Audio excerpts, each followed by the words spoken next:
আচ্ছা, বুলিয়ান ফাংশনের সরলীকরণ করব। কিন্তু বুলিয়ান ফাংশনের সরলীকরণ করতে হলে পরে আমাদের কিছু সম্পর্ক সম্পর্কে জানতে হবে। এই সম্পর্কগুলো কি ছিল এবং কিসে থেকে কিসে রূপান্তরিত করব। তবে এই সম্পর্কগুলো তখনই হবে যে সম্পর্কগুলোকে মৌলিক যে প্রতীক চিহ্নগুলো ছিল বা অপারেটর গুলো ছিল সেই চিহ্ন নিয়েই আমরা সম্পর্ক স্থাপন করব। কি কি ছিল আমাদের জানি? এটা অর, এন্ড আর হচ্ছে নট। এই যে তিনটা সম্পর্ক, এই তিনটা সম্পর্ক নিয়ে এই বুলিয়ান ফাংশনের সমস্ত বা সমগ্র সরলীকরণ করা যায়।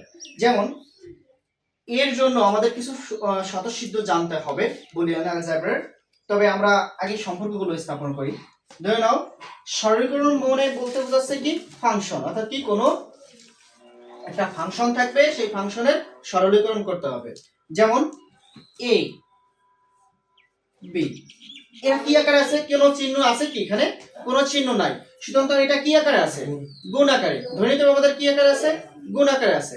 তাহলে এটা যদি গুণ আকারে থাকে তাহলে আমরা এর উপর যদি একটা বার চিহ্ন দিই, বা এটা কি কি বলা হয়? নট চিহ্ন বা বার চিহ্ন, যেটাই বলো, তাহলে এই বার চিহ্ন যদি এদের মধ্যে থাকে তাহলে এটাকে আমরা চেঞ্জ করব। অর্থাৎ এদের মধ্যকার যে সম্পর্ক যদি গুণের থাকে সেই সম্পর্কটা হয়ে যাবে কিসের? যোগের।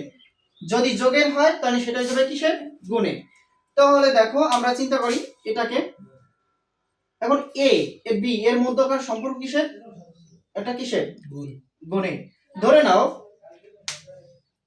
কেউ একত্রে হাঁটতেছে, কোনো দুই বন্ধু, ধরে নাও একটা বন্ধু একটা বন্ধু, দুটো বন্ধু পাশাপাশি হাঁটতেছে, পিছন থেকে কেউ এসে তাদের মাথায় বাড়ি দিল।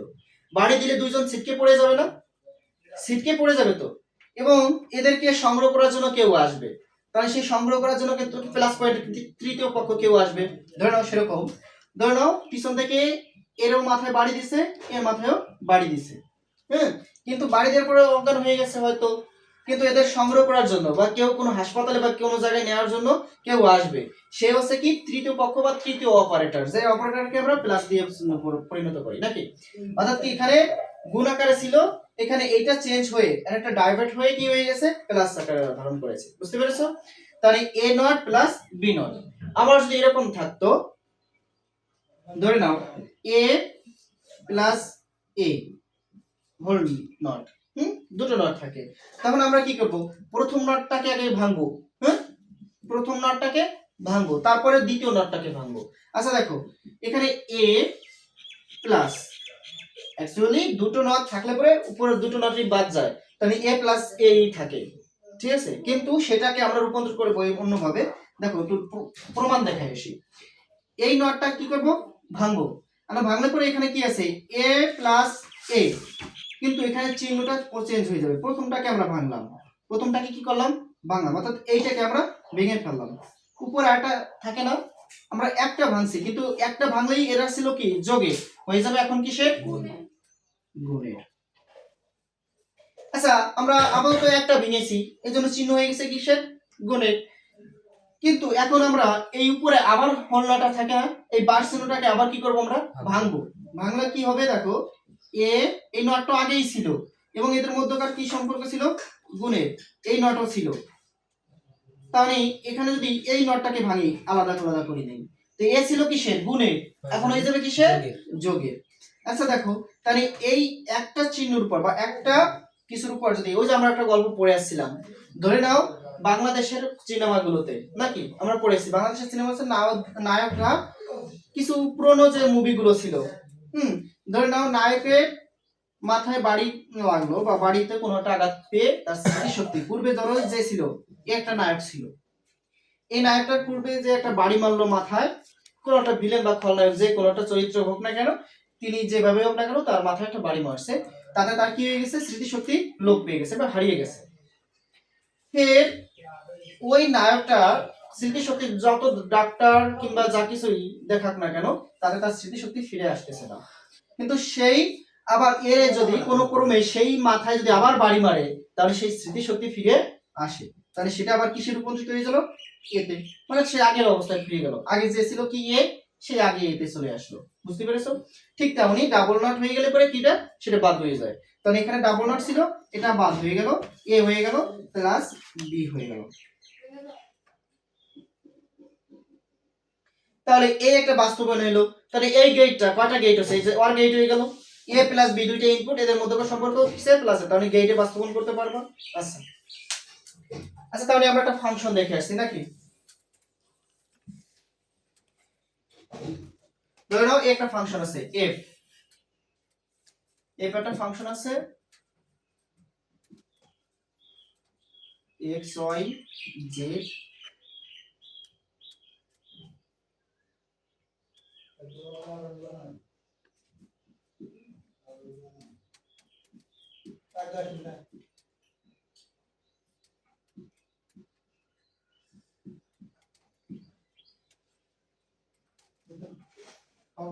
দেখো বলছে কি একটা বুলিয়ান ফাংশনের সরলীকরণ দেয়া আছে, এটা বাস্তবায়ন করে গেটে রূপান্তর করো। কিসে রূপান্তর করতে বলছে? গেটে। তাহলে একে বাস্তবায়ন করলাম, বাস্তবায়ন করার পরে কিসে রূপান্তর করব? গেটে। আচ্ছা দেখো, তো প্রথমে দেখো এই x এর উপর একটা নট আছে, এখানে y এর উপর নট আছে, এখানে z এর উপর নট আছে, আর এখানে yz মুক্ত অবস্থায় আছে, এখানে xz মুক্ত অবস্থায় আছে, এখানে xy মুক্ত অবস্থায় আছে। কিন্তু এর সাথে বা তিনটা xyz জড়িত আছে, কিন্তু আমরা বুলিয়ানের স্বতঃসিদ্ধ 3 কোনো সংখ্যা পাই না, কারণ এখানে শূন্য এর এক ছাড়া কোনো অর্থ পাওয়া যাবে না নাকি। তাহলে 3 আছে না এখানে, তবে এই তিনটাকে আমরা এদের মধ্যে ডাইভাইড করে দেব বা ভাগ করে দেব নাকি। তাহলে এর সাথে একটা xy চলে যাবে, এখানে কয়টা xy আছে? তিনটা xyz আছে নাকি। কয়টা xyz আছে? তিনটা। দেখো এখন দেখো x বার y z, এর সাথে একটা xy z এখান থেকে নিয়ে নিলাম xyz, এখন এর সাথে আমরা করে নিলাম x y বার z, এর সাথে একটা xy নিয়ে নিলাম xyz, সরি xyz নিয়ে নিলাম। এরপরে আবার এর সাথে কি করলাম xyz, এর সাথে আবার কি নিলাম xyz নিয়ে নিলাম, ঠিক আছে। এখন দেখো এটা নেয়ার কারণ আছে, কারণ কি আমাদের কোন সংখ্যা 3 4 5 এগুলো তো ধারণ ক্ষমতা নেই, এমনকি 2 ও ধারণ ক্ষমতা নেই, একমাত্র আছে 0 আর 1। তাহলে যেহেতু আমাদের ওই রূপান্তরিত করতে হবে, আর আছে কিছু অ্যালফাবেট। আচ্ছা দেখো এখান থেকে কি কমন যায় আমাদের নিতে পারি, yz কমন যায়। আচ্ছা এই যে দুটো পদ থেকে, এই দুটো পদ থেকে কি কমন যায়? yz। দেখো এখানে yz আছে, এখানে yz আছে, তাহলে কি নিলাম? yz কমন নিলাম, থাকলো কি x not plus x, x not plus x, বুঝতে পেরেছো? আবার দেখো এখান থেকে আমরা কি কমন নিলাম, এখান থেকে কি কমন নিলাম, দেখো এখান থেকে কি কমন নেব বলো না কেন? x z থাকে কি y নট প্লাস y, আর এখান থেকে কি কমন নিলাম? এখানে মুক্ত অবস্থায় আছে যা যা সেটা সেটা কমন নেব। xy মুক্ত অবস্থায় আছে, এখানে xy মুক্ত অবস্থায় আছে, xy z প্রাইম বা z বার প্লাস z। আচ্ছা খেয়াল করো এখানে কি কি আছে, যে আমরা যেটা মুক্ত অবস্থায় আছে, কি অবস্থায় আছে? মুক্ত অবস্থায়, সেগুলো নিয়ে নিয়েছি, ঠিক আছে। আর যেটা মুক্ত অবস্থায় নাই সেগুলো আমরা আলাদা করে নিয়েছি, ঠিক আছে। হ্যাঁ এখন x নট প্লাস x, এটা আমরা কি ধরতে পারি? x বার, এটা ধরো যদি আমরা a ধরি, x এর মান কত ধরবো? ধরো 1 ধরি। তো একটা যদি 1 ধরি তাহলে এখানে কি আছে? তার বিপরীত আছে প্লাস x, তাহলে যদি এটা 1 ধরি আর এটা কি ধরতে হবে? 0। যদি একটা 1 ধরি তাহলে 0 ধরতে হবে। ধরে ধরো x ধরছি 1, তাহলে এটা ধরবো 0, তার মানে বিপরীত বুঝাইছে। তাহলে দেখো x এর মান যদি আমরা 1 ধরি, তার বিপরীত আছে x বার, তাহলে x বার হবে কত? 0। এটা যদি 1 ধরি তাহলে এটা হবে কি 0, এর বিপরীত। তাহলে এর বিপরীত কি হচ্ছে কি -1 হতে পারে না, কিন্তু বিপরীত হবে কি একটা 0 একটা 1, কারণ 0 আর 1 ছাড়া তো কিছু ব্যবহার করতে পারে না। এইজন্য যদি 1 ধরি তাহলে তার বিপরীত হবে কি 0, আর যদি 0 ধরি তার বিপরীত হবে কি 1। তাহলে টোটালি আমরা এটা পাচ্ছি কি 1 নাকি। 0 এর সাথে 1 যোগ করে তাহলে এটা পাচ্ছি কি 1। তাহলে yz * 1 প্লাস xz * 1 প্লাস কি xy * 1। তাহলে এখান থেকে কি হচ্ছে দেখো কি yz পাচ্ছি প্লাস xz পাচ্ছি প্লাস xy পাচ্ছি, আরে সম্পূর্ণ আলাদা আলাদা রয়েছে না, সম্পূর্ণ আলাদা।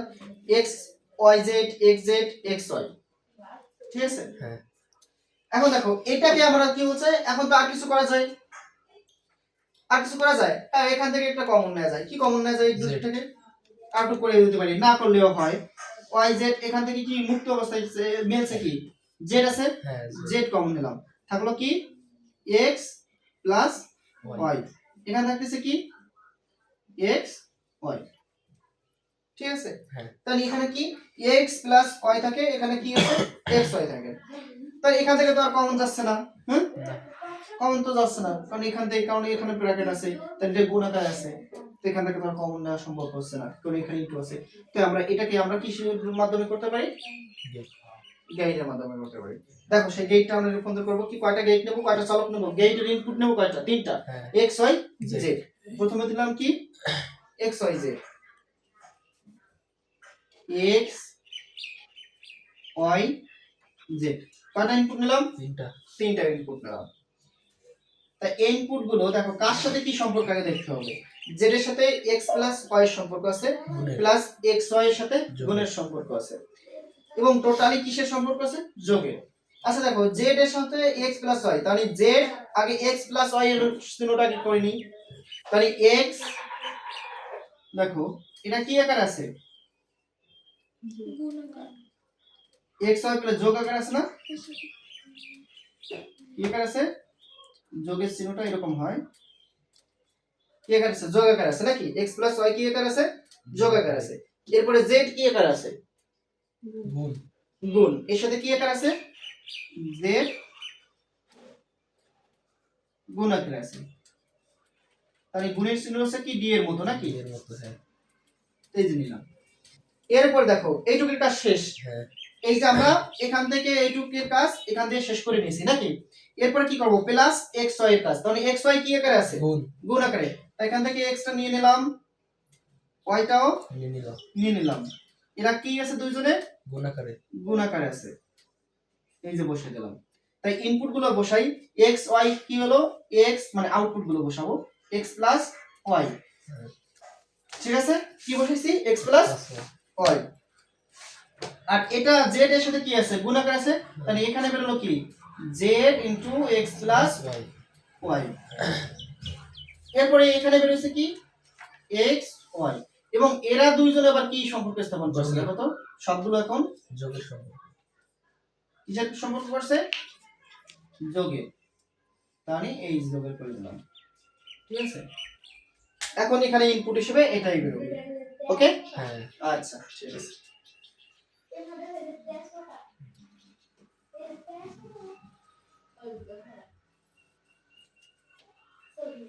আচ্ছা তাহলে তোমাদের আজকে বাড়ির কাজ থাকবে A not B plus A B whole not plus,